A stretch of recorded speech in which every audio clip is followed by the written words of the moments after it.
नमस्कार साथियों। आज हम लोग प्रीवियस क्लास जो सीटिंग अरेंजमेंट की चल रही थी उसी पे हम आगे बढ़ेंगे। कल तक आप वर्टिकल, सर्कुलर, हॉरिजेंटल तीनों टाइप आप पढ़ चुके हैं। अब उसी का लेवल थोड़ा सा हम उठा देते हैं। उठाने का मतलब ये हुआ कि लेवल को थोड़ा सा टेक्निकल कर देते हैं, कॉम्प्लिकेटेड बनाते हैं, जिससे आप आसानी से यूपीएससी के एग्जाम में प्रश्नों को हैंडल कर सकें। तो पहला प्रश्न मैं बोर्ड पे लिखूंगा, दूसरा, तीसरा उसे आप हल करेंगे। उसके बाद कुछ प्रश्नों पे हम लोग प्रैक्टिस भी करेंगे, ठीक है, और यही क्रम जारी रहेगा। तो ये रहा आपका पहला प्रश्न। 4 मित्र एक मेज के चारों ओर बैठे हैं।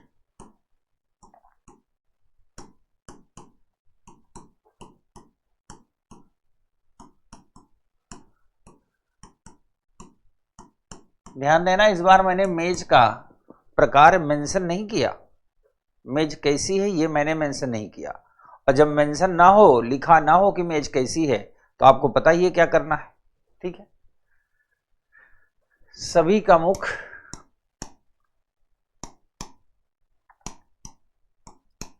केंद्र की ओर है।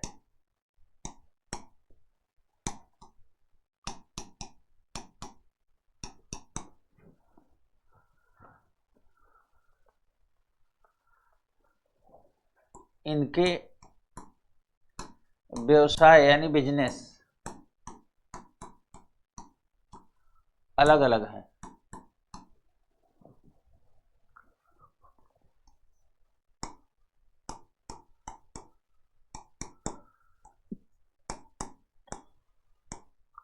मोहन के ठीक दाहिने डॉक्टर बैठा है।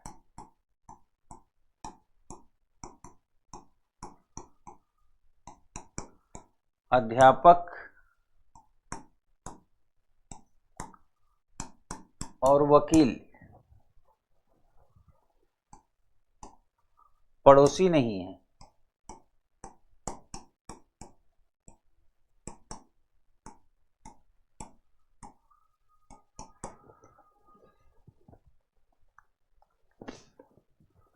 मोहन अध्यापक नहीं है।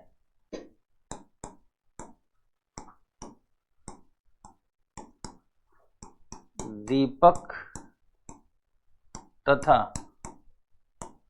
बिजनेसमैन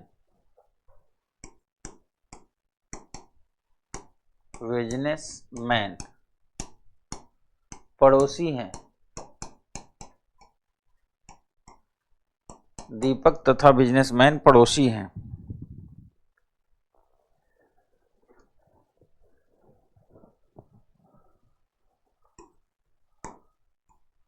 अध्यापक के ठीक बाएं चेतन है।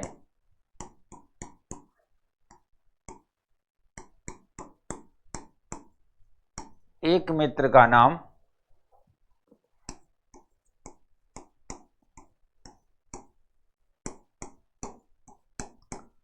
बाबा है। क्वेश्चन नंबर 1, डॉक्टर कौन है?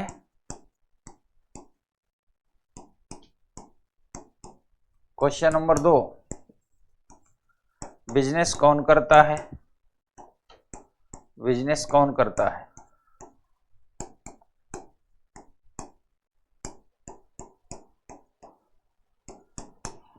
क्वेश्चन नंबर 3, मोहन के ठीक बाएं कौन है?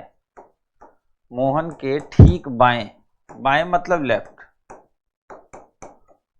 कौन है?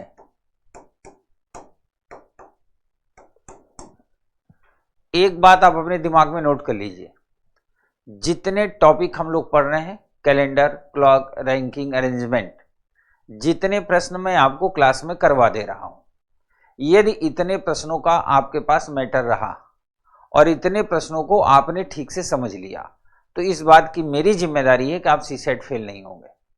मतलब अगर आप कहीं और से प्रैक्टिस नहीं करेंगे सिवाय प्रीवियस ईयर के, तो भी आप फेल नहीं होंगे। बशर्ते यह है कि हम लोग चूंकि जो प्रश्न करते हैं ना, वो प्रश्न और उत्तर नहीं है, वो एक कॉन्सेप्ट है। इसलिए मैं क्वेश्चन लिखने के बाद आपको एक अपॉर्चुनिटी देता हूं, मौका, कि आप अपना दिमाग का इस्तेमाल करें, और इस्तेमाल करने के बाद जो बचा खुचा होता है फिर मैं इस्तेमाल करता हूं। सो गेट रेडी, स्टार्ट हो जाइए।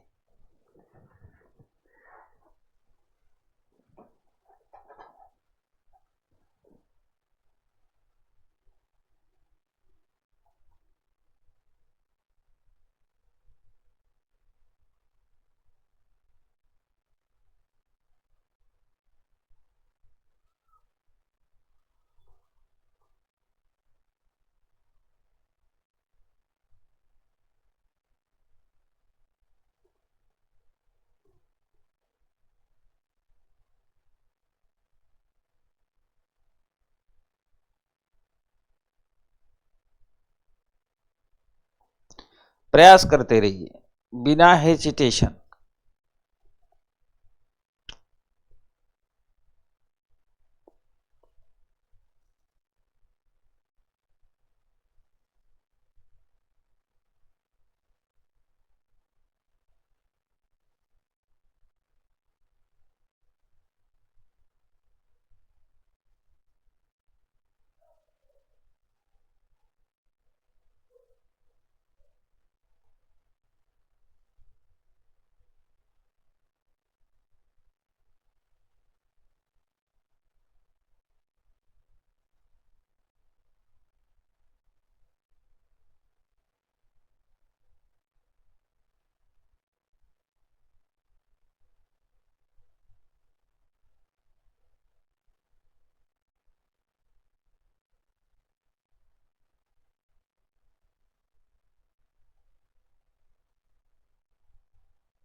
हाँ, कल वाला क्वेश्चन करवा देंगे, आप बिल्कुल परेशान ना हो रोजी, कल वाला प्रश्न होगा।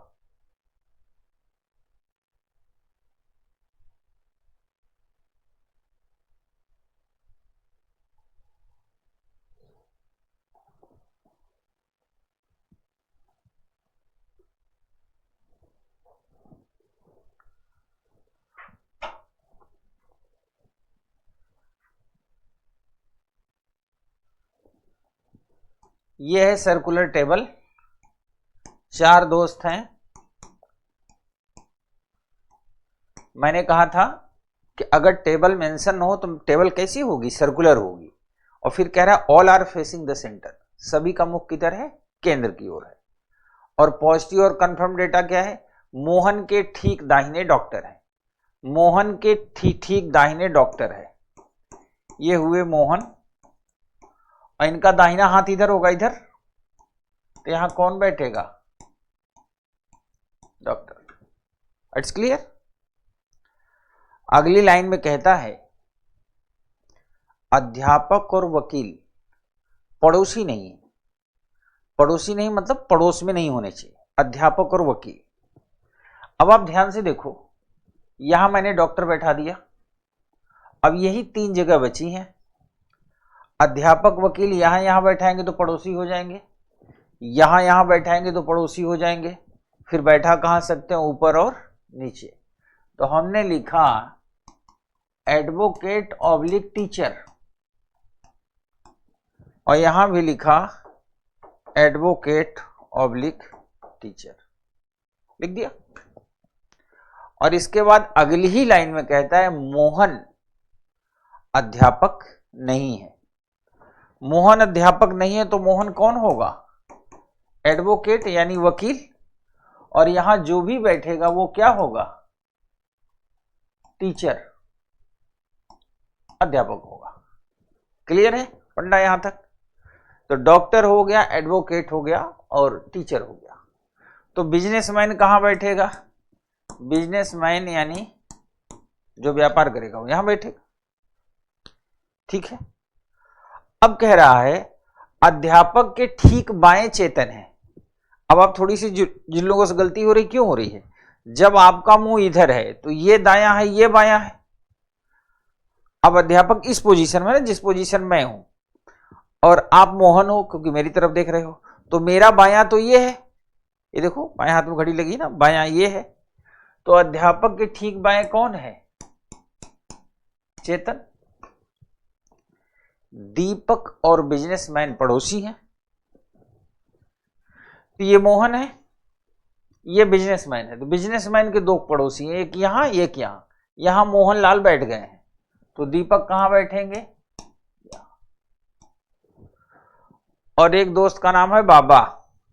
बाबा समझते ही होगे, तोते वाली कहानी उस दिन मैंने बताई थी, है ना? तोता ने क्या कहा? समझ तो गए ही होगे। तो ये हो गया बाबा। अब प्रश्न जो भी थे, हमने आपको प्रश्न दे रखे थे। प्रश्न में था डॉक्टर कौन है? तो चेतन। बिजनेस कौन करता है? बाबा। मोहन के ठीक बाएं कौन है? बाबा। तो ये होगा आंसर। और जो लोग नहीं नोट कर पाए हैं वो ध्यान से देख लें। ये है इसका फॉर्मेट। मेरा पूरा सही है, बिल्कुल समझ तो गए ही होंगे, बिल्कुल रोशनी समझ तो गए ही होंगे। तो बाबा, बाबा हमने बिजनेस में इसलिए रखा कि आपको आनंद आता रहे कि बाबाओं की कमी देश में नहीं है।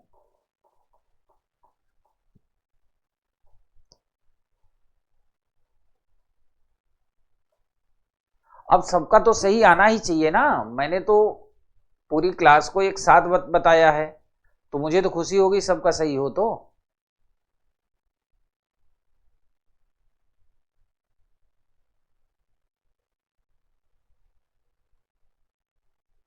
बिल्कुल पूरा ही सही होना चाहिए, हम लोग इसीलिए पढ़ रहे हैं ना।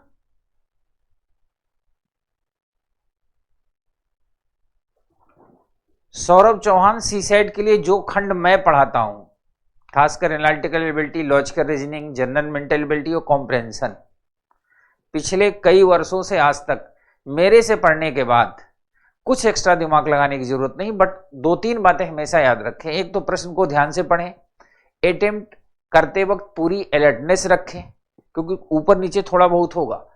जिस तरह मैं प्रश्नों को हल करता हूं, आपको याद होगा कि जब हम लोग क्लॉक पढ़ रहे थे, घड़ी, हर प्रश्न में 11/2 m = 30 × h प्लस माइनस से लिखता था। क्यों लिखता था?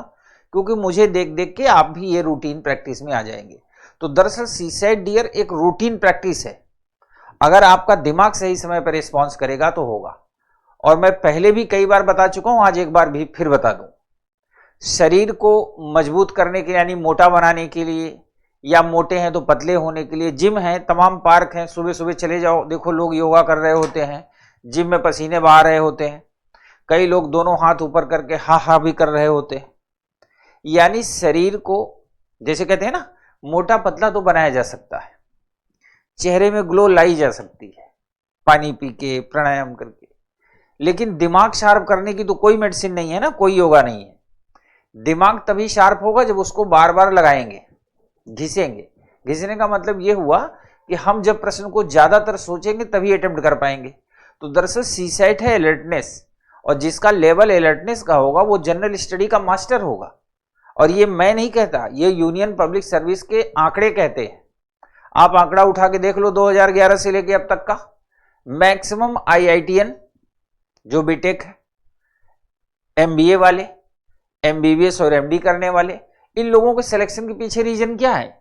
ऐसा नहीं है कि वो इनके सिलेबस से रिलेटेड प्रश्न पूछता है, प्रश्न तो ही रहेगा, history, polity, geography, economy, current affairs, एक ऑप्शनल, वही एसए, वही सीसेट। डिफरेंस यहां क्रिएट होता है कि इनका जो आईक्यू लेवल होता है ब्रेन अप्लाई करने का, वो एक सामान्य व्यक्ति से तेज होता है, क्योंकि ये पूरे बीटेक के दौरान अलर्टनेस ही पढ़ते हैं।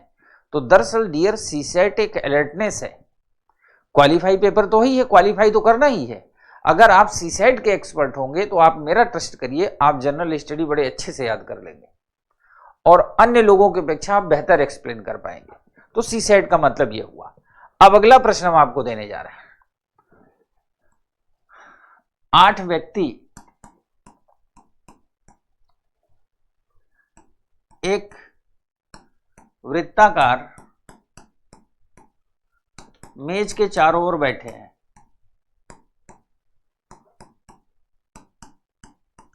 चारों ओर बैठे हैं।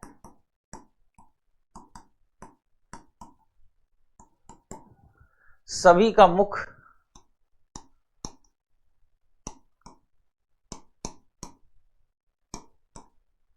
केंद्र की ओर है।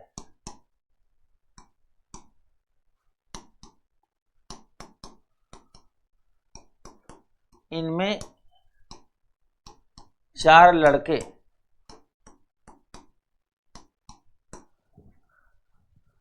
मोहन, राकेश,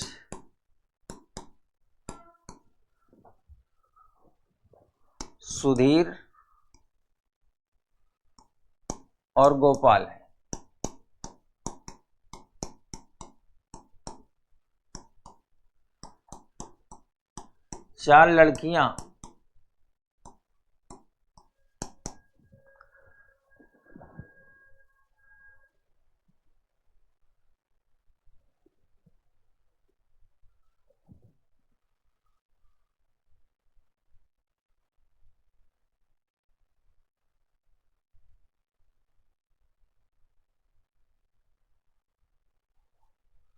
चार लड़कियां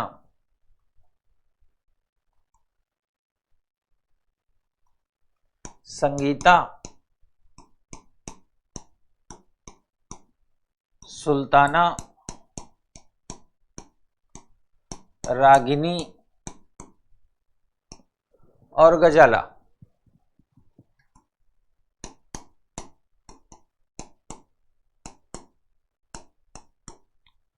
गजाला, गजनी वाला गजाला। गजनी मूवी आई थी ना, गजनी, GAZA, गजाला। कोई भी 2 महिला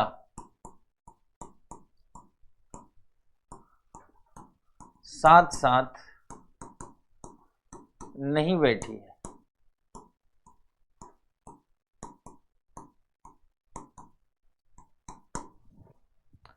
राकेश और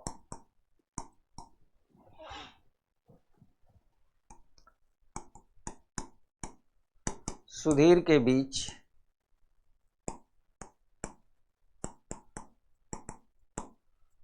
तीन दोस्त बैठे हैं।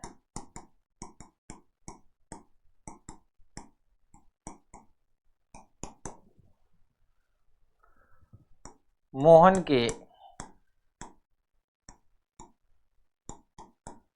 ठीक दाहिने, दाहिने मतलब दाएं, राइट, सुल्ताना है।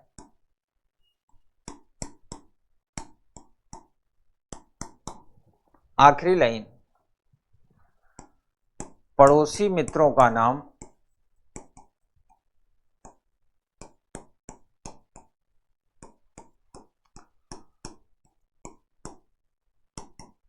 अंग्रेजी वर्णमाला के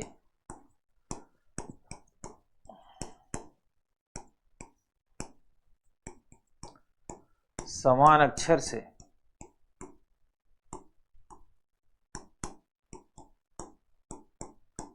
प्रारंभ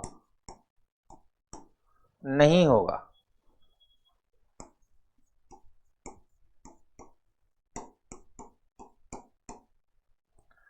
प्रश्न नंबर 1,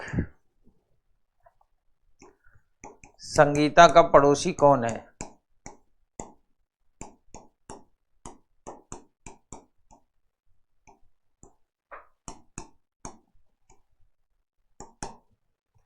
प्रश्न नंबर 2, गजाला के दाएं तीसरे स्थान पर कौन है? तीसरे स्थान पर कौन है?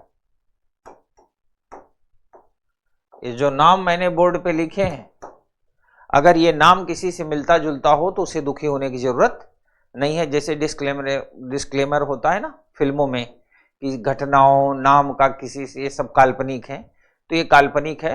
और प्रश्न को एक थीम देने के लिए कि पड़ोसी मित्रों का नाम समान अक्षर से शुरू नहीं होगा, इसलिए लिखा गया है। अब आप प्रयास शुरू करिए और देखिए कितनी जल्दी आता है आंसर।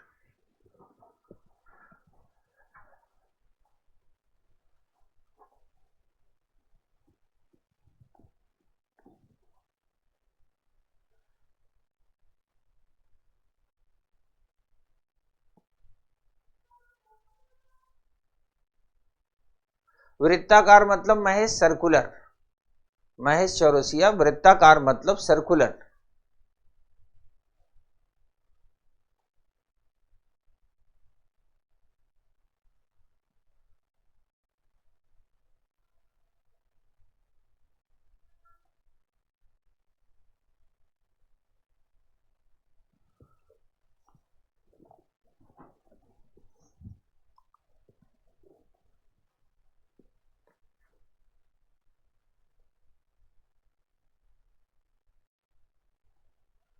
बिल्कुल वैष्णवी दुबे, आई होप कि आप लोग अच्छा देंगे, इसीलिए सारे लोग प्रयास कर रहे हैं और स्पेशली मैं प्रयास कर रहा हूं।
अंश मिश्रा, प्रैक्टिस का इंतजाम हो जाएगा। वैसे प्रैक्टिस की बहुत आवश्यकता नहीं है सारे प्रश्न पढ़ने के बाद, लेकिन फिर भी आपको चिंता ना करें, केजीएस में आपका इंतजाम होगा सब लोगों का।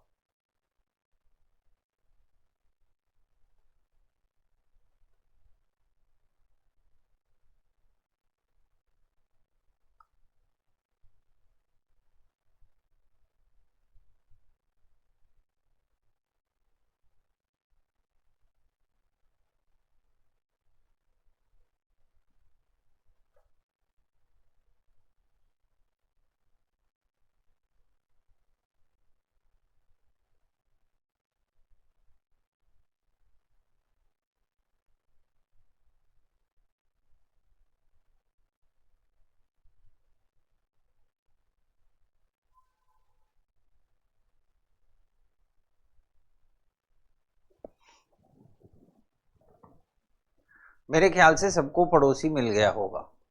अब प्रश्न को मैं सॉल्व करता हूं।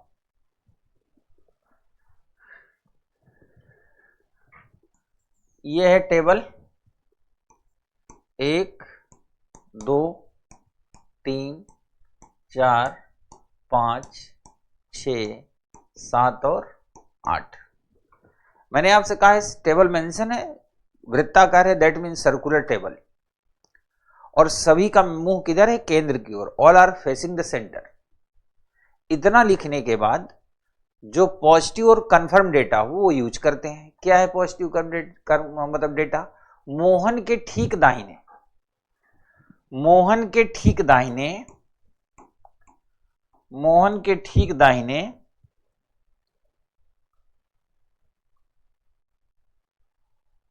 सुल्ताना है, तो यहां कौन बैठेगा? सुल्ताना। ये बना दिया। अब अगली लाइन में कहता है राकेश और सुधीर के बीच में 3 दोस्त हैं। तो अभी कैसे डिसाइड होगा कि राकेश सुधीर कहां बैठेंगे? है ना, अभी इस डेटा को यूज नहीं करेंगे। कह रहा है पड़ोसी मित्रों का नाम समान अल्फाबेट से नहीं होगा, तो अभी पड़ोसी बहुत मित्र बने भी नहीं है। एक डेटा है, कोई भी 2 महिला साथ साथ नहीं बैठेगी, कोई भी 2 महिला साथ नहीं बैठेगी। आपको याद हो एक दिन मैंने बताया था कि यूपीएससी के प्रश्नों की खासियत होती है कि हम नाम से ये नहीं बता देंगे कि ये महिला है या पुरुष। जैसे मोहन नाम है तो मोहन से मोहन पुरुष होगा ये डिक्लेयर नहीं करेंगे। कब तक? जब तक डेटा न कह दे। आपको याद होगा इस प्रश्न में कह रहा है 4 लड़के, मोहन राकेश सुधीर और गोपाल, उनको लड़का डिक्लेयर कर दिया। सुल्ताना, संगीता और रागिनी, गजाला, ठीक है, रागिनी और गजाला, यही 4 लड़कियां हैं, इनके नाम भी डिक्लेयर हैं। इसका मतलब सुल्ताना इज फीमेल, ये महिला है, और मोहन क्या है? पुरुष है। और कह रहा है कोई भी 2 महिला लगातार नहीं बैठेगी। और कितनी महिलाएं हैं? 4। पुरुष कितने हैं? 4। जगह कितनी है? 8। तो अल्टरनेट करके बैठेंगे। तो यहां महिला बैठेगी तो यहां फिर पुरुष बैठेगा, फिर यहां महिला बैठेगी, फिर यहां पुरुष बैठेगा, फिर यहां महिला बैठेगी, यहां पुरुष बैठेगा और यहां महिला बैठेगी। आराम से देख लीजिए, चूंकि 4 महिलाएं हैं 4 पुरुष हैं, टोटल सीट कितनी है? 8। तो अल्टरनेटिव बैठेंगे, ये अरेंजमेंट लगेगा। और हमने यहीं से क्यों शुरू किया? क्योंकि मोहन पुरुष है पहले से पता है, सुल्ताना महिला है पहले से पता है, बना दिया। अब कहता है राकेश और सुधीर के बीच में 3 दोस्त हैं। हम आप दोनों लोग जानते हैं कि राकेश और सुधीर मेल कैटेगरी में है, लड़कों में। मेल के लिए 3 जगह खाली है, एक यहां, एक यहां, एक यहां, यही 3 जगह खाली है। चौथा मोहनलाल बैठ गए। अब उनके बीच 3 ही हो, इसके लिए ये लेंगे तो बीच में 1 ही आएगा, इधर से 5 होंगे। ये लेंगे तो 1 ही आएगा, इधर से 5 होंगे। लेकिन अगर ये और ये ले लें तो 3 इधर से भी और 3 इधर से भी, ठीक है। अब सवाल है कि राकेश किधर, सुधीर किधर? यहां सुल्ताना बैठे हैं, यस फॉर सुल्ताना, तो यहां यस फॉर सुधीर तो हो नहीं सकते, तो यहां कौन होगा? राकेश। और यहां कौन होगा? सुधीर। सुधीर, राकेश, मोहन हो गए। लड़कों में एक ही व्यक्ति बचा है, वो है गोपाल जी। कौन बचा है? गोपाल जी। तो गोपाल जी कहां चले जाएंगे? यहां पर। गोपाल यहां हो गया। जी फॉर गोपाल और जी फॉर गजाला, यानी गोपाल के लेफ्ट राइट गजाला नहीं बैठ सकती, तो गजाला यहां भी नहीं बैठ सकती यहां, तो गजाला कहां बैठेगी? यहां। ये सुधीर है, तो सुधीर एस है। सुधीर के बगल में संगीता नहीं बैठ सकती, तो संगीता कहां बैठेगी? यहां। अब एक ही सीट बची है, एक ही लड़की बची है, उसका नाम क्या है? रागिनी। रागिनी, रागिनी ने भी अपने लिए स्थान ढूंढ लिया। यह हुआ प्रश्न का उत्तर।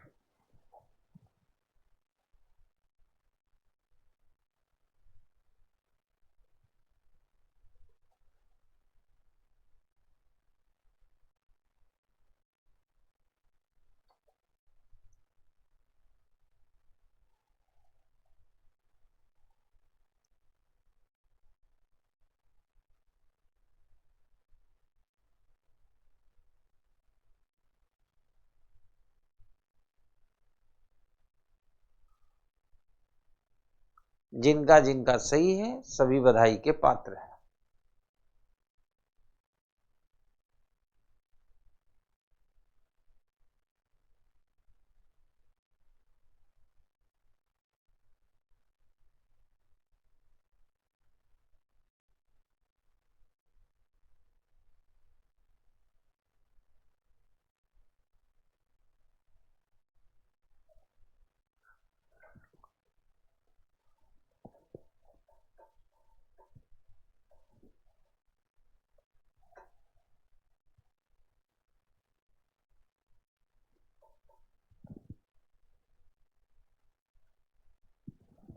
ये प्रश्न कल मैं लास्ट में छोड़ के गया था।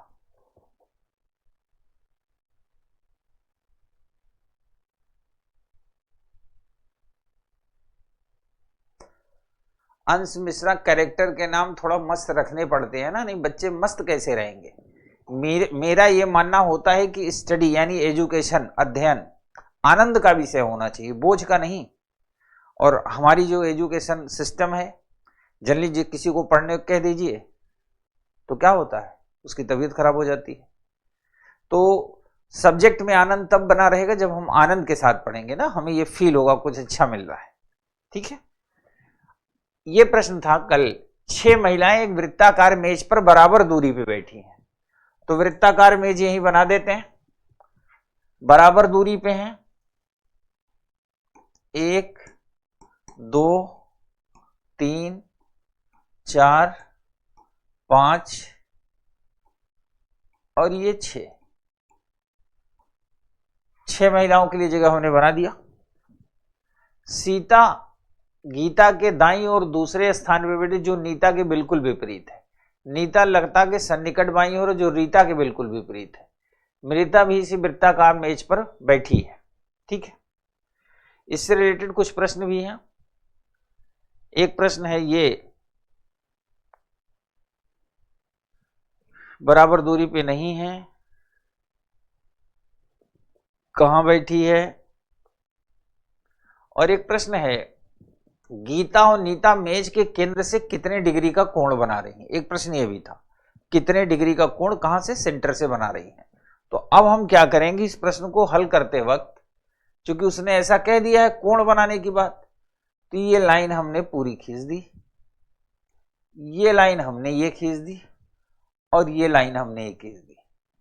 तो आप देखो इसमें आकृति में कुल कितने बने, 1 2 3 4 5 6। और सर्कल कितने डिग्री का होता है, 360 का। और खाने कितने हैं, 6। तो 6 से भाग देंगे, 6 छांग 36, 60 डिग्री।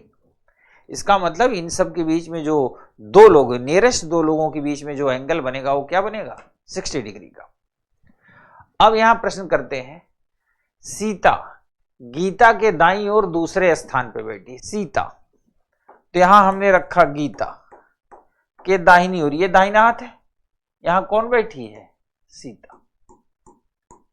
सीता गीता के दाईं ओर दूसरे स्थान पे बैठी है, जो नीता के बिल्कुल विपरीत है। जो का मतलब होता है, कौन है जो पे, गीता। गीता के बिल्कुल विपरीत है ना, कह रहा है ना, जो नीता के बिल्कुल विपरीत है। तो ये नीता, नीता लता के सन्निकट बाई है। तो अब सन्निकट बाएं तो यही होगा, तो यहां कौन होगा, लता। जो रीता के बिल्कुल विपरीत है, जो का मतलब लता, तो यहां कौन हो गया, रीता। अब एक ही लड़की बची, उसका नाम क्या है, मीता। ये हो गया अरेंजमेंट। पहला प्रश्न, गीता और सीता के बीच कौन बैठी है। तो गीता और सीता के बीच में कौन बैठी है, उसका नाम है रीता। ठीक है। प्रश्न नंबर 2, सीता निम्नलिखित में से किससे बराबर की दूरी पे है। सीता निम्नलिखित में से किससे बराबर दूरी पे है, लता और गीता लता और गीता से बराबर दूरी पे है। रीता और नीता, रीता और नीता से बराबर दूरी पे है। बराबर दूरी पे नहीं है गीता और लता, गीता और लता, गीता और लता से बराबर दूरी पे नहीं है। So option C is the right answer. ठीक है, जो का मतलब जहां पे जो लिखा हो ना इंग्लिश में हु, वहां से हम लेफ्ट की ओर बढ़ते हैं, लेफ्ट की ओर जो नाम मिल जाएगा वही है जो। अगला प्रश्न, गीता कहां बैठी है? मीता के बाईं ओर, रीता के दाईं ओर, रीता के बाईं ओर, नीता के दाईं ओर। गीता कहां बैठी है? गीता जो है रीता के बाईं ओर और मीता के दाईं ओर है। रीता के बाईं ओर, रीता के बाईं ओर। So option C is the right answer.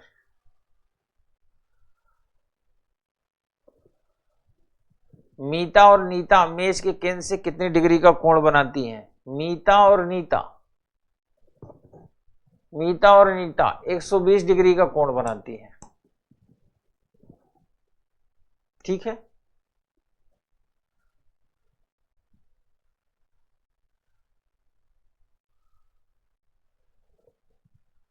तो ये प्रश्न आपका समाप्त हुआ।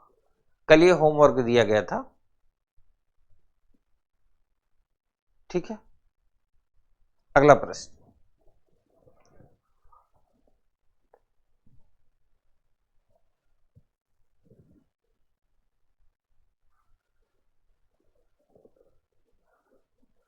पहले अब आप ये ना सोचो कि इसमें प्रश्न तो नीचे लिखा ही नहीं है।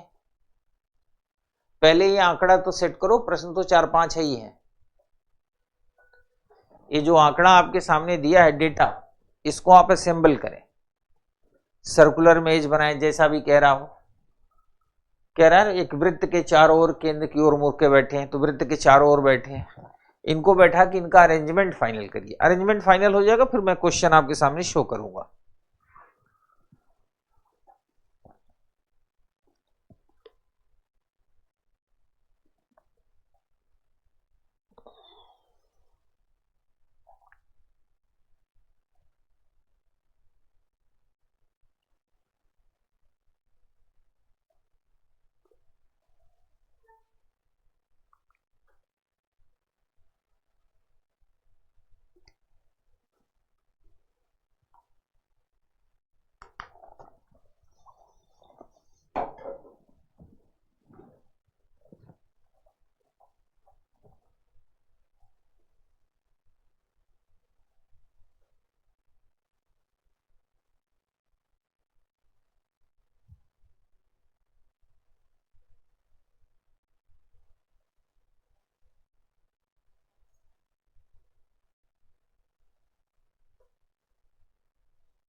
अगर आपने अरेंजमेंट बना लिया तो मैं भी अरेंजमेंट बना देता हूं, फिर सीधा प्रश्नों पे चलते हैं, या पहले प्रश्न ही शो कर दें?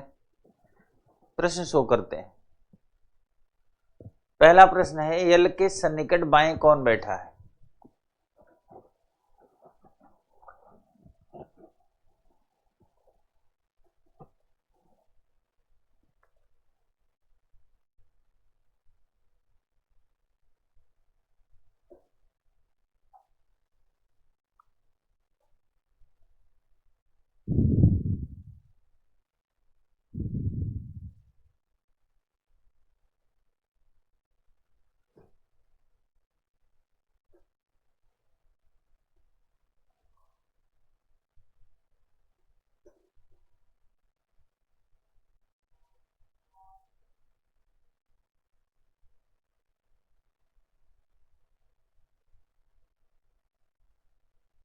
सबके अलग अलग आंसर आने लगे।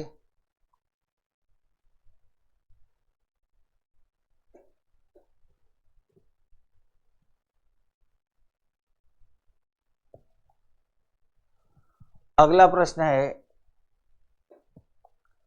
निम्नलिखित में से कौन सा जोड़ा टी और आर के बीच बैठा है? निम्नलिखित में से कौन सा जोड़ा, जोड़ा मतलब समझते ही होगे, पेयर,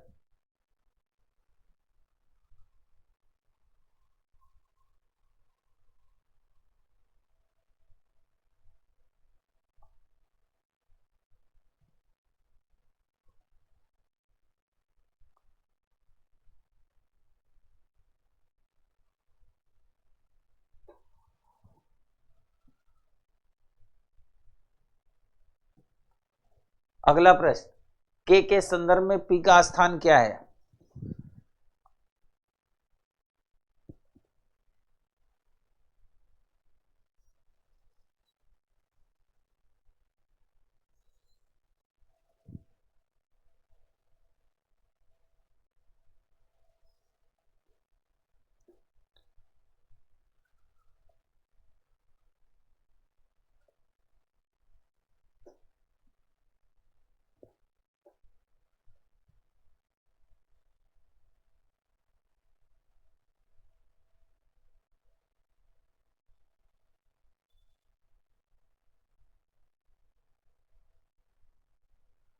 कोई बात नहीं, क्वेश्चन सेट नहीं की थी तो दोबारा सेट कर लीजिएगा, क्या दिक्कत है? निम्नलिखित में से तीन वृत्त के चारों ओर बैठाए गए व्यवस्था पाधारी, इनमें से कौन सा एक दूसरे समूह, ये वाला मत करो, ये प्रश्न करो, पी के दाएं से दूसरा कौन है? पी के दाएं से दूसरा कौन है?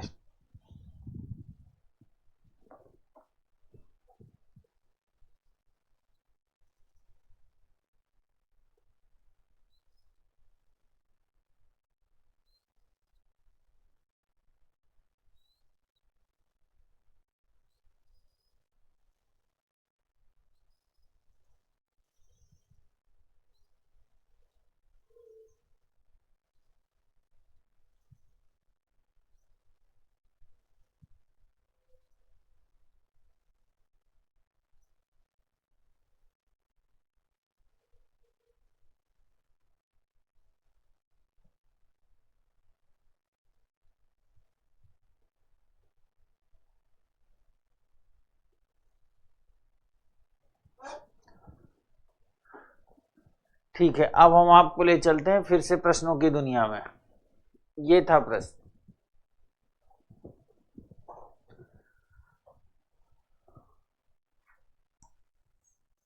ये हमने टेबल बना दिया, एक वृत्त बना दिया, वृत्त बन गया। कितने लोग हैं? 1 2 3 4 5 6 7 और 8, 8 व्यक्ति हैं तो 8 स्थान बना दीजिए। 1 2 3 4 5 6 7 और 8, 8 स्थान बनाने के बाद एकदम आराम से सोचिए, कोई जल्दबाजी नहीं। केंद्र की ओर जे टी के सन्निकट दाएं बैठा और यल के बाएं तीसरे स्थान पे है। आर टी के बाएं तीसरे स्थान पे बैठा है जो एफ के बाद नहीं बैठा है। एच आर के बाद बैठा है लेकिन टी के बाद नहीं। के टी या एल के बाद नहीं बैठा, कोई बात नहीं। तो पहला ही डेटा लेते हैं, जे टी के सन्निकट दाएं बैठा है। जे टी के सन्निकट दाएं, टी के सन्निकट दाएं कौन बैठा है? जे। जे टी के सन्निकट दाएं बैठा है और यल के बाएं तीसरे स्थान पर बैठा है। जे, ध्यान देना यहां और शब्द का इस्तेमाल है। कैसा? और का। तो जे टी के सन्निकट दाएं बैठा है और एल के बाएं तीसरे स्थान पे है। तो इधर से दाहिना, इधर से बायां, तो तीसरा, दूसरा, पहला। तो एल के बाएं, ये बायां हुआ, 1 2 तीसरे स्थान पे बैठा हुआ। आर टी के बाएं तीसरे स्थान पे बैठा है। आर टी के बाएं, टी का बायां इधर होगा, पहला, दूसरा, तीसरा। यहां कौन बैठा है? आर। टी के बाएं तीसरे स्थान पे बैठा है। जो एफ के बाद नहीं बैठा, जो एफ के बाद, जो का मतलब यहां जानते हो कौन है? जो का मतलब टी। टी एफ के बाद नहीं बैठा, अर्थात किसी भी कंडीशन पे यहां एफ नहीं आएगा। That's clear. एच आर के बाद बैठा है लेकिन टी के बाद नहीं, टी के बाद नहीं।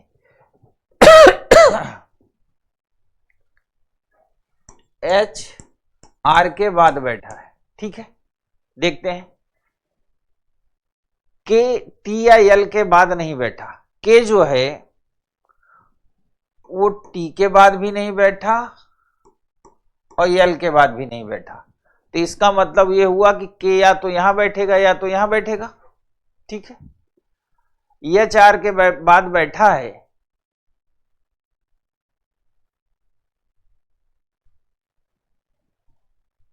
तो यहां आर कर दो, यहां एच कर दो, यहां पे के कर दो,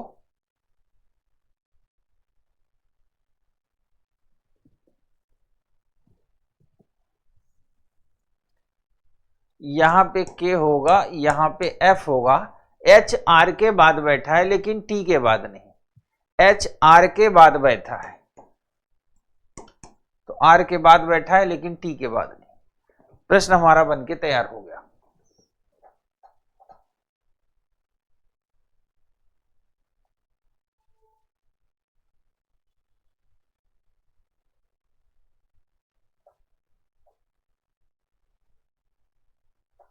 प्रश्न को देख लीजिए, चारों ओर मुड़कर बैठ, जे टी के सन्निकट दाएं बैठा है, जे टी के सन्निकट दाएं बैठा है और एल के बाएं तीसरे स्थान पे, एल के बाएं तीसरे स्थान पे बैठा है। आर टी के बाएं तीसरे स्थान पे बैठा, आर टी के बाएं तीसरे स्थान पे बैठा है, जो एफ के बाद नहीं बैठा, ठीक है, एफ के बाद नहीं बैठा है। एच आर के बाद बैठा है, एच आर के बाद बैठा है लेकिन टी के बाद नहीं है, ठीक है। के टी या एल के बाद नहीं बैठा, के टी या एल के बाद नहीं बैठा।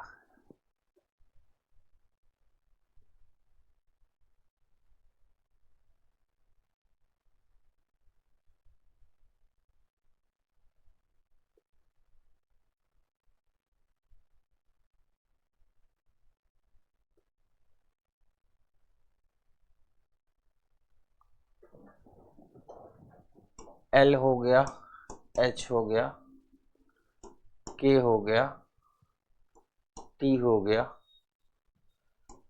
एफ हो गया, जे हो गया, आर हो गया।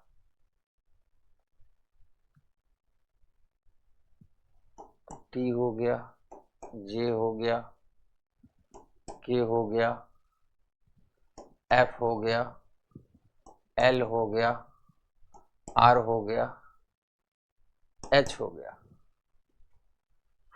ठीक ठीक ठीक बेटा, एच आर के बाद बैठा है, एच आर के बाद बैठा है लेकिन ठीक है। सॉरी फॉर दिस, यहां बैठेगा पी, पी होगा बेटा, पी पी पी पी।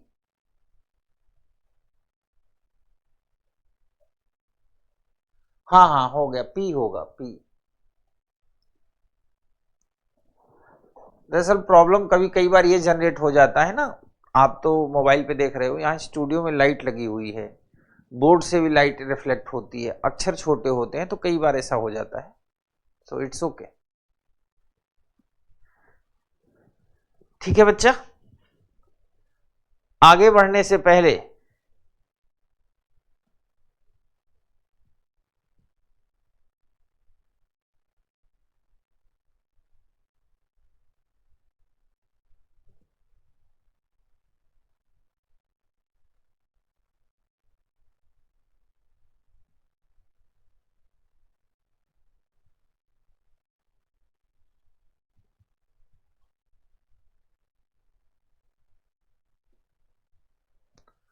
अब हम थोड़ा सा एक अलग टाइप का प्रश्न करेंगे, अरेंजमेंट से बाहर का, फिर इसके बाद अरेंजमेंट में फिर आएंगे। अब ध्यान से सुनना, ये जो प्रश्न आपके सामने दिया गया है ये भी एक डेटा है, ये भी अरेंजमेंट का, अरेंजमेंट मतलब होता है जिसकी व्यवस्था करनी हो, अरेंजमेंट से संबंधित है। बशर्ते इसमें एक दिक्कत क्या है, ये डेटा तो ही है, हर प्रश्न में इसमें कंडीशन दी गई है। मैं आपको कंडीशन दिखा दूं जिससे आपको समझने में आसानी रहे। पहले आप ये प्रश्न पढ़ लो खूब इत्मीनान से, इस केवल डेटा पढ़ना, खूब अच्छे से डेटा पढ़ लीजिए, लिखने की जरूरत नहीं, पढ़ लीजिए, फिर मैं आपको प्रश्न दिखाता हूं, फिर आपको सेट करना है। पढ़ लीजिए।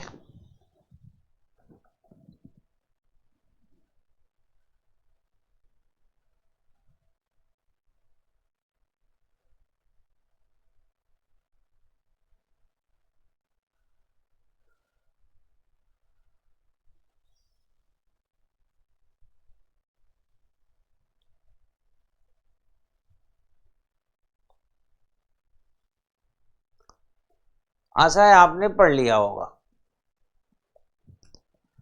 अब इससे प्रश्न देखो क्या क्या पूछता है। पहला प्रश्न है, निम्नलिखित में कौन 1 से लेकर 7 तक सीटों का सही क्रम प्रस्तुत करता है। पहला प्रश्न, यानी अब इस ऑप्शन में, खूब ध्यान से सुनना मेरी बात, इस प्रश्न को करने के लिए आपको ऑप्शन को एलिमिनेट करना होगा, ऑप्शन को एलिमिनेट करना होगा।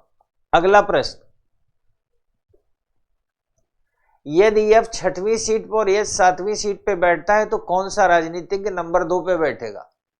इसका मतलब यह हुआ बेटा, जो आंकड़ा आपने पढ़ा है उस आंकड़े के अलावा उसने इस प्रश्न में कंडीशन दी कि आप एफ को 6वीं सीट पर, एच को 7वीं सीट बैठाते हैं तो कौन सीट नंबर 2 पे बैठेगा। पहले प्रश्न ही समझना जरूरी है, हल तो हम लोग कर ही लेंगे। यदि 1 से लेकर 7 नंबर तक की सीटों का क्रम GINHOFP है तो कौन से 2 राजनीतिज्ञ आपस में सीट बदल सकते हैं बिना किसी व्यवस्था के नियम को तोड़े हुए। ठीक है। और प्रश्न है,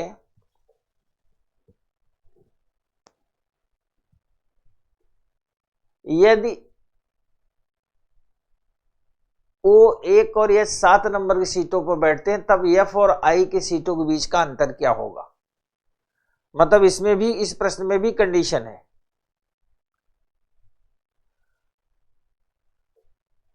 और अगला प्रश्न, यदि H 4 नंबर और F 6 नंबर की सीटों पर बैठते हैं तो कौन से 2 राजनीतिक क्रमशः 1 और 7 नंबर की सीट पर बैठेंगे।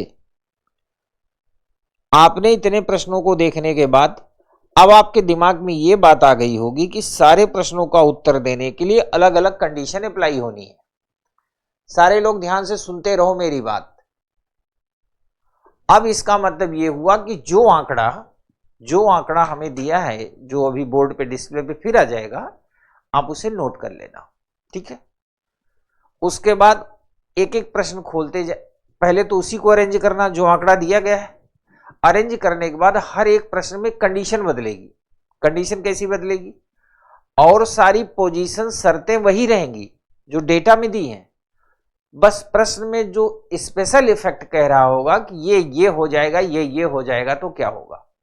ये प्रश्न हम क्यों कर रहे हैं, क्योंकि यूपीएससी है, कंडीशनल प्रश्न दे सकती है, आजकल देती भी है, तो ये आप ध्यान रखना। तो सबसे पहले आप इस कंडीशन से अपने आप को रूबरू करा लीजिए और पूरी तरह से, और इसके आधार पे एक रफ आइडिया ड्रॉ भी कर लीजिए।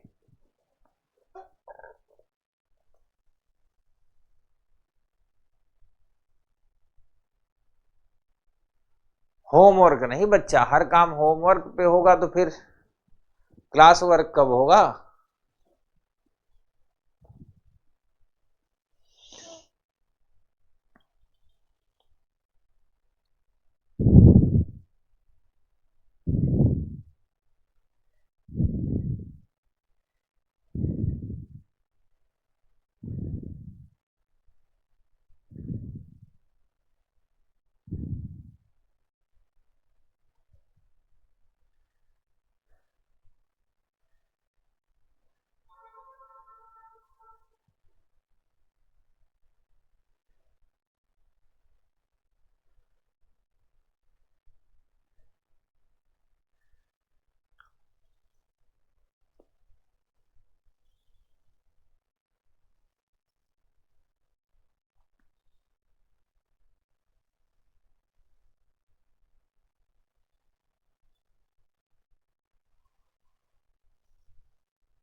अब इसको हम अरेंज करते हैं।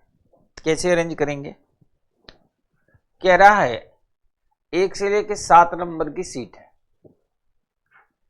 1 2 3 4, ये हमने 7 सीट बना दिया। अब कह रहा है यह जरूरी है कि F हमेशा O की सीट से एकदम पीछे हो, मतलब F जहां भी होगा O के साथ साथ होगा, यानी इनके बीच कोई गैप नहीं होगा। एकदम पीछे का मतलब there is no gap. G कभी भी N के एकदम और आगे वाली और पीछे वाली सीट पर नहीं बैठेगा, यानी जहां भी N होगा उसके ऊपर G नहीं हो सकता, उसके नीचे नहीं हो सकता।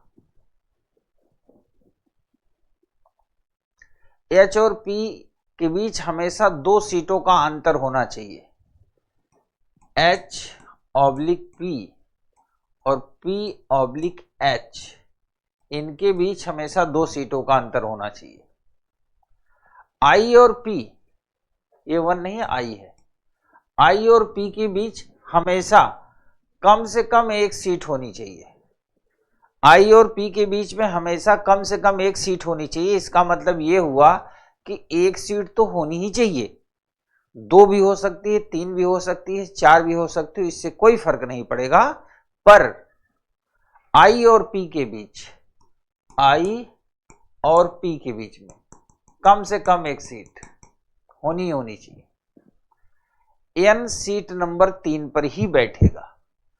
N जब भी बैठेगा कहां बैठेगा? सीट नंबर 3 पे बैठेगा।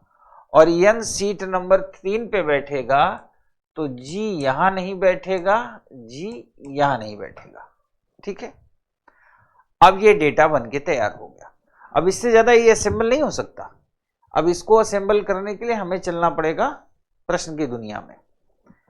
पहला प्रश्न है, निम्नलिखित में कौन 1 से लेकर 7 तक सीटों का सही क्रम प्रस्तुत करता है? अब देखो,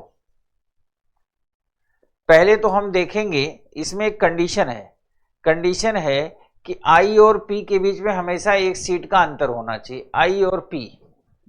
तो आई और पी के बीच में हर जगह एक या एक से ज्यादा सीट का अंतर है, तो इस आधार पे हो नहीं सकता। दूसरा है एच और पी के बीच में 2 सीट का अंतर होना चाहिए, एच और पी के बीच में।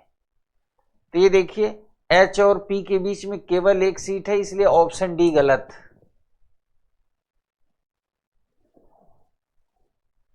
यहां आओ, एच, अब ये तीनों सही है, ये तीनों कंडीशन फॉलो कर रही है, ठीक है।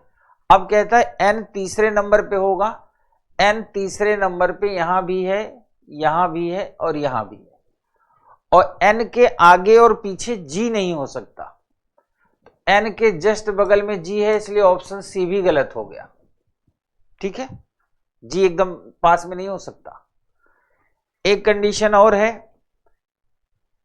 कि एफ और ओ हमेशा साथ साथ होंगे, यानी ओ के बाद ही एफ होगा, और इसमें एफ यहां चला गया है, ओ यहां चला गया, सो ऑप्शन ए भी गलत हो गया। Option B is the right answer. According to the condition option B, Poonam Kumari, option B is the right answer. देख लो, सारे लोग देख लो, प्रश्न आप नोट कर चुके थे, डेटा मैंने नोट कराया था, आप देख लो। इसके अलावा कोई अगर कंडीशन फुल हो रही हो तो आप मैसेज करो।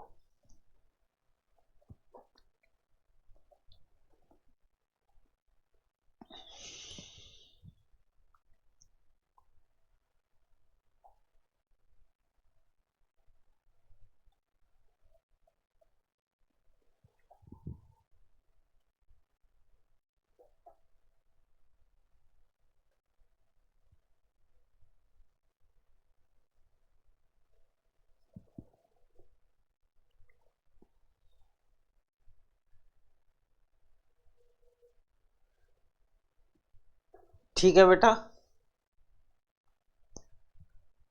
अब अगला प्रश्न, अगला प्रश्न उसी कंडीशन पे ये है, यदि ये 6वीं और यह 7वीं सीट पे बैठता है तो कौन राजनीतिक सीट नंबर 2 पे बैठेगा। इसको पहले आप हल करो, फिर मैं।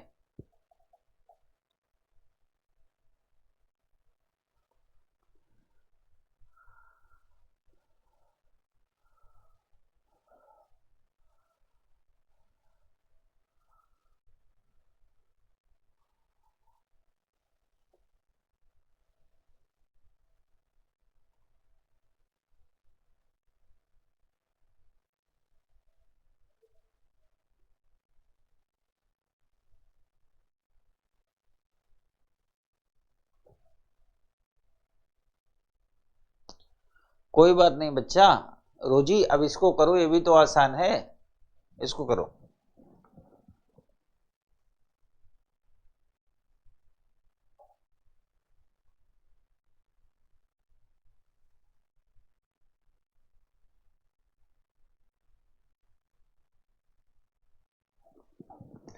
ठीक है बच्चा, इसे भी हम हल करते हैं।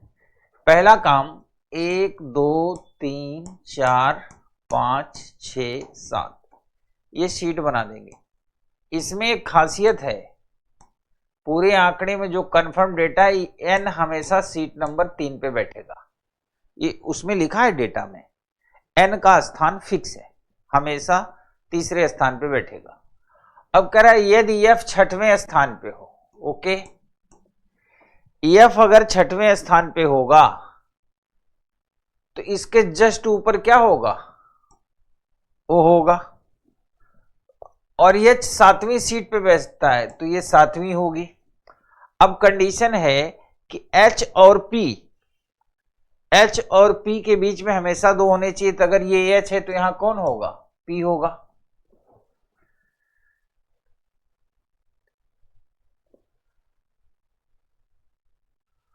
अब जी यहां बैठ नहीं सकता, तो जी कहां जाएगा, ऊपर, और यहां कौन होगा, आई। तो कौन सा राजनीतिक सीट नंबर 2 पे बैठेगा, option B is the right answer. बिल्कुल सही, एकदम आप फुल स्पीड पकड़ लिए हो। मैं यही चाहता था कि मेरी कुछ क्लासेस के बाद लगभग सबका नेटवर्क सीधा 2G से 5G हो जाए। Very good. अब बच्चा ऐसे ही दिमाग लगाना है अगले प्रश्न में। अगला प्रश्न ये रहा आपके सामने, गलती नहीं करनी, कंडीशन सारी ध्यान रखनी है।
Option D is the right answer. केवल एच और पी दो लोग ऐसे हैं कि इनको यहां कर दो, कोई फर्क नहीं पड़ेगा, कोई भी नियम नहीं टूटेगा, एच और पी। ठीक है,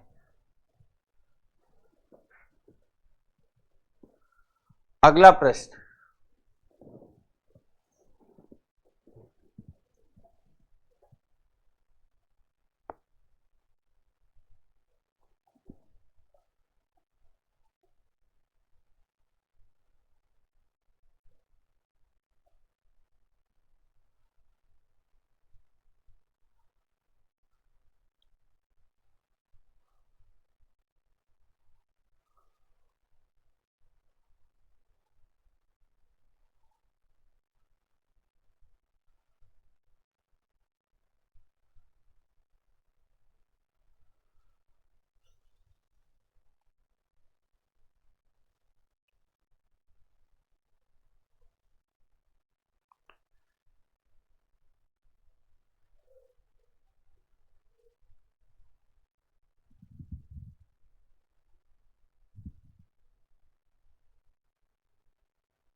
one two three four five six seven,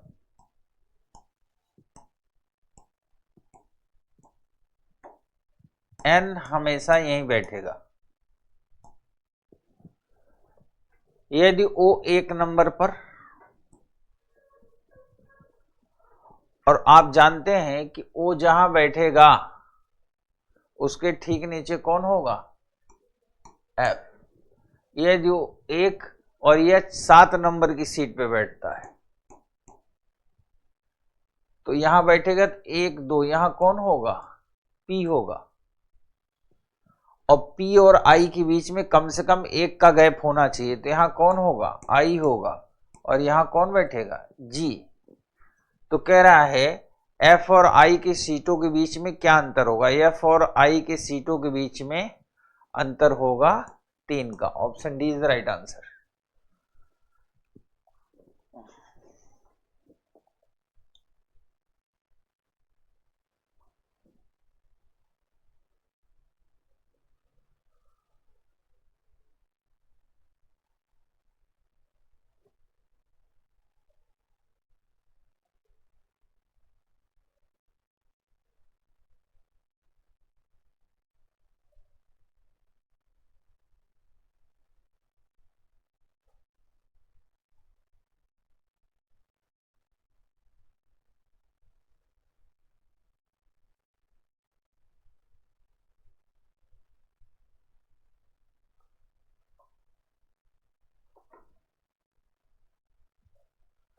अगला प्रश्न,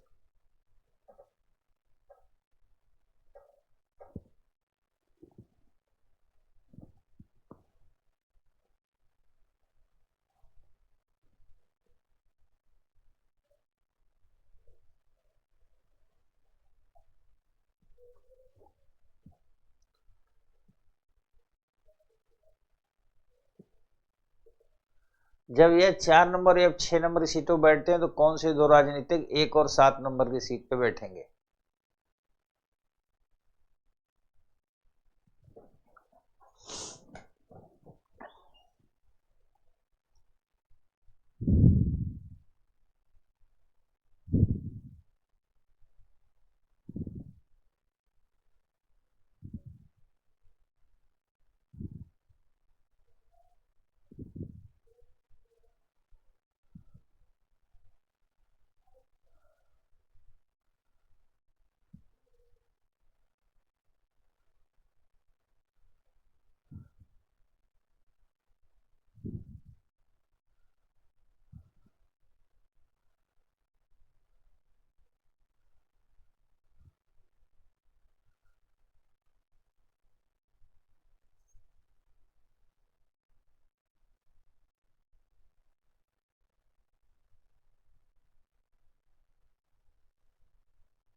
एक, दो, 3, 4, 5, 6, 7। 3 नंबर पे हमेशा n बैठेगा। ये क्वेश्चन की मूल कंडीशन है। यदि h 4 नंबर पे और f 6 नंबर पे, तो कौन से दो राजनीतिक क्रमशः 1 और 2 पे बैठेंगे? तो जाहिर सी बात है, जहां f बैठेगा उसके ठीक ऊपर कौन होगा? O। ठीक है, अब हमारे पास बचता है I, P और G। H और P के बीच में 2 व्यक्ति होने चाहिए, तो P यहां भी रखा जा सकता है, P यहां भी रखा जा सकता है। तो ऐसे बना लो, P यहां भी हो सकता है, P यहां भी। अगर P को हम ऊपर रखेंगे तो G को यहां नहीं रख सकते, क्योंकि N के ऊपर तो G होगा नहीं, G लाएंगे नीचे, फिर यहां I को रखना पड़ेगा। उस कंडीशन में जो I और P के बीच में कम से कम 1 का अंतर होना चाहिए, वो कंडीशन फुलफिल नहीं होगी। ये लिखा है ना, I और P के बीच में कम से कम 1 व्यक्ति होना चाहिए। इसका मतलब हम P को यहां नहीं रख सकते, तो P को हम कहां रखेंगे? यहां। ठीक है, अब बचे I और G। G यहां रह नहीं सकता, G जाएगा यहां और यहां आ जाएगा I।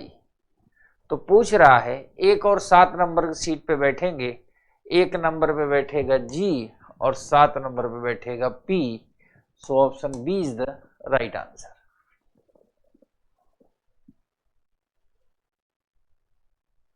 रितु साहू, आंसर कुछ ठीक नहीं लग रहा। क्या ठीक नहीं लग रहा?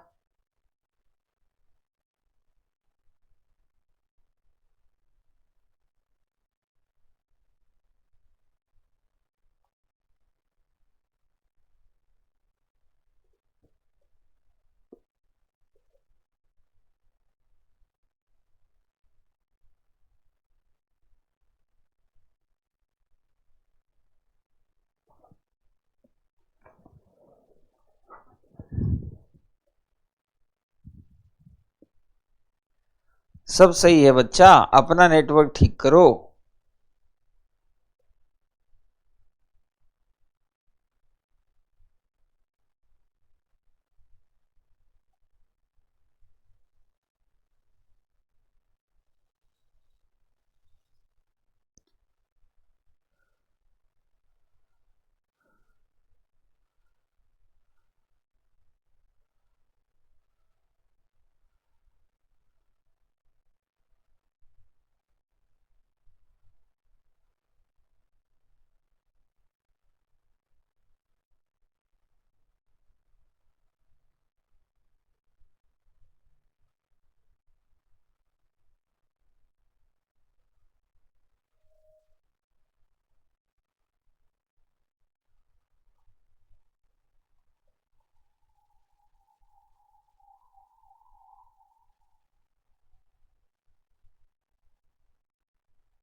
अगला प्रश्न,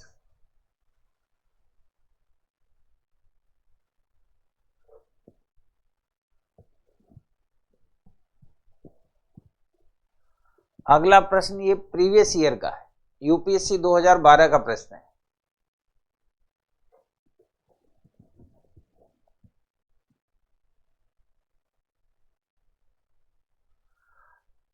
KGS user I and P के बीच कम से कम 1 का गैप होना चाहिए। कम से कम 1 का मतलब हुआ कि 1 से कम नहीं होना चाहिए, पर अधिक से अधिक कितना भी हो सकता है।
इससे संबंधित 5 प्रश्न हैं। ये यूपीएससी 2012 का प्रश्न है। जब आप इसका डेटा तैयार कर लेंगे तो मुझे बड़ी खुशी होगी जब 5 प्रश्न के आपका उत्तर आ जाएगा। इसलिए आप कोशिश जरूर करिए, मुझे बड़ी खुशी होगी।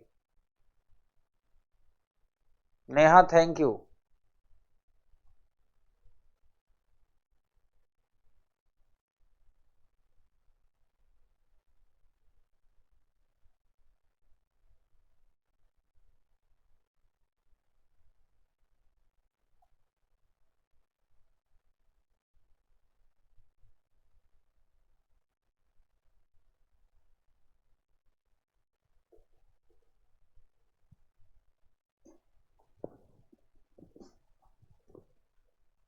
आपको सिर्फ ये प्रश्न जो सामने आंकड़ा दिया है ना, सिर्फ इसे देखना ही नहीं है, आपको अरेंजमेंट करना है। आप अरेंजमेंट करिए, फिर मैं आपके सामने एक एक करके प्रश्न ले आऊंगा। जैसे कह रहा है ना 5 विषय जैसे कि अर्थशास्त्र, इतिहास, सांख्यिकी, अंग्रेजी और गणित पर एक सप्ताह में सोमवार से शुक्रवार तक अतिथि व्याख्यानों का इंतजाम करना है, तो करिए इंतजाम। प्रत्येक दिन केवल एक व्याख्यान का इंतजाम किया जा सकता है। अर्थशास्त्र को मंगलवार को अनुसूचित नहीं किया जा सकता। इतिहास का अतिथि प्राध्यापक केवल मंगलवार को उपलब्ध है। गणित का व्याख्यान अर्थशास्त्र के व्याख्यान के दिन के ठीक अगले दिन ही अनुसूचित करना है, ठीक अगले दिन। अंग्रेजी का व्याख्यान अर्थशास्त्र के व्याख्यान वाले दिन के ठीक एक दिन पहले अनुसूचित करना है। ये आंकड़ा है और इसे मैं नहीं समझता कि आप इसको असेंबल नहीं कर सकते। ऐसा एक प्रश्न हम कर चुके हैं। ठीक है बेटा, डन। तो चलिए मैं बनाता हूं। अब देखना कह रहा है विषय, 5 विषय हैं, तो ये देखो 1 2 3 4 5 ये विषय हमने बना दिए और सोमवार से शुक्रवार तक होने हैं। सोमवार से शुक्रवार, तो सोमवार, मंगलवार, बुधवार, गुरुवार और शुक्रवार, ये इन्हीं के सामने रखो। 1 2 3 4 और 5। यह है सोमवार, मंगलवार, बुधवार, गुरुवार और शुक्रवार। बना दिया। अब कह रहा है प्रत्येक दिन केवल एक व्याख्यान किया जा सकता। अर्थशास्त्र को मंगलवार को अनुसूचित नहीं किया जा सकता, यानी किसी भी कंडीशन में इकोनॉमी यहां नहीं हो सकती, मंगलवार को नहीं हो सकती। इतिहास का अतिथि प्राध्यापक केवल मंगलवार को उपलब्ध है, यानी मंगलवार को क्या होगा, इतिहास होगा। That's clear. अब एक क्लास ऊपर है, 3 क्लास नीचे। गणित का व्याख्यान अर्थशास्त्र के व्याख्यान के दिन के अगले दिन होगा। गणित का जहां भी व्याख्यान होगा वो अर्थशास्त्र के अगले दिन होगा, यानी अगला दिन मतलब नेक्स्ट डे।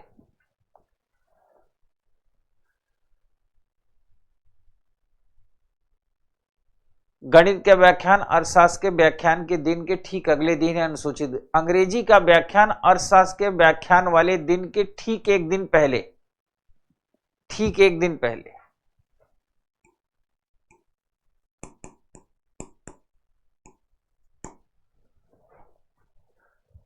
ठीक है, बन गया। तो अंग्रेजी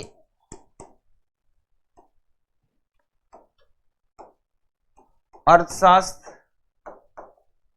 गणित, एक विषय बच गया सांख्यिकी, सेट हो गया। Statics, history, very good. English, economy, math, very good.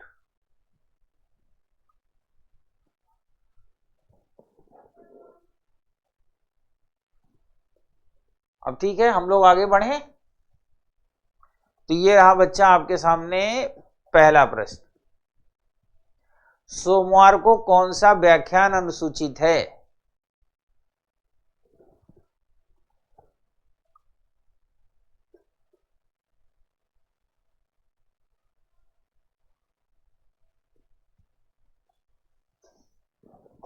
सोमवार को कौन सा व्याख्यान अनुसूचित है? सांख्यिकी, option D is the right answer. सांख्यिकी और अंग्रेजी के बीच में कौन सा व्याख्यान अनुसूचित है?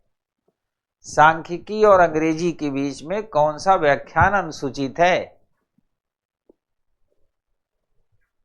प्रश्न नंबर 2।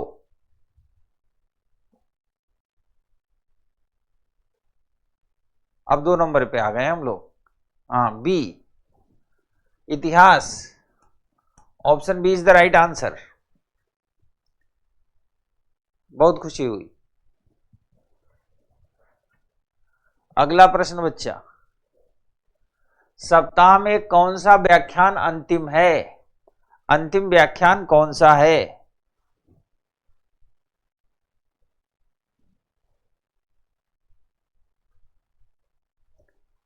अंतिम व्याख्यान कौन सा है? गणित।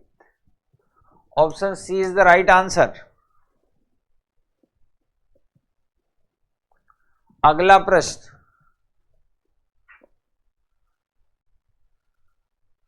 हाँ वेरी गुड। अगला प्रश्न, बुधवार को कौन सा व्याख्यान अनुसूचित है?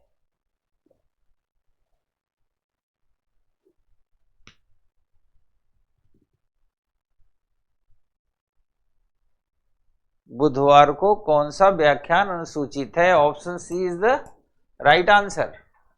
अगला प्रश्न,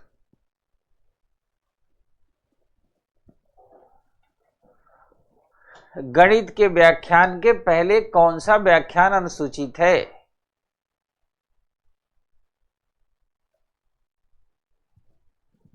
के पहले की जगह यहां होगा ठीक पहले। के पहले की जगह होगा ठीक पहले, क्योंकि के पहले में तो चारों व्याख्यान हो जाएंगे ना गणित के पहले। तो ठीक पहले, गणित के व्याख्यान के ठीक पहले कौन सा व्याख्यान अनुसूचित है? Option A is the right answer.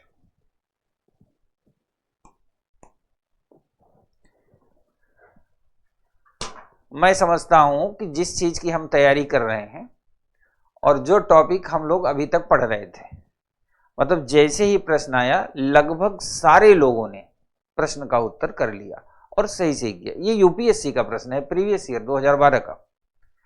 मेरे कहने का मतलब कुल मिला के है कि हम जितनी प्रैक्टिस रूटीन में रखेंगे और प्रश्न को समझते वक्त ये ध्यान रखेंगे प्रश्न को अटेम्प्ट कैसे कर रहे हैं। आप यकीन माने, ये एक आर्ट है, सीसेट कला। आपको मुझे अटेम्प्ट करते हुए सिर्फ देखना है, फॉलो करना है।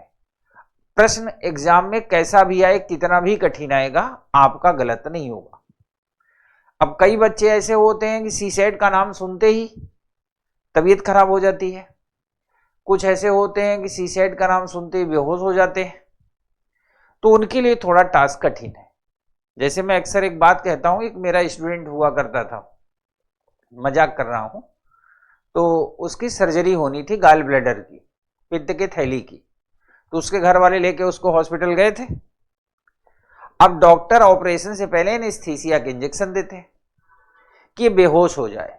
अब इंजेक्शन पे इंजेक्शन दिए हैं, पर वो बेहोश हो ही नहीं रहा था।